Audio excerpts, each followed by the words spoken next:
Me estima Curaçao, pida douche.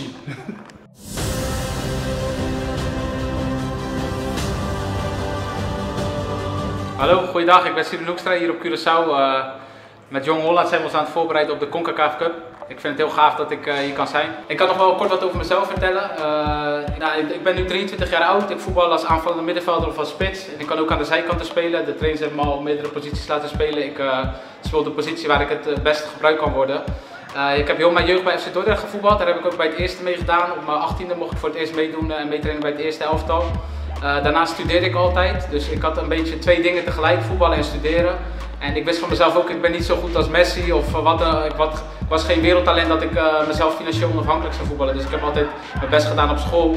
En nu ben ik hier op Curaçao, heb ik een heel mooi avontuur, daar ben ik hartstikke dankbaar voor. En ik doe gewoon mijn best en ik ben benieuwd waar het allemaal toe gaat leiden en waar ik nog mee terecht kom. Ik heb in ieder geval heel erg veel zin in om hier de CONCACAF Cup te spelen en het goed te gaan doen met Jong Holland. Dus daar ben ik heel dankbaar voor.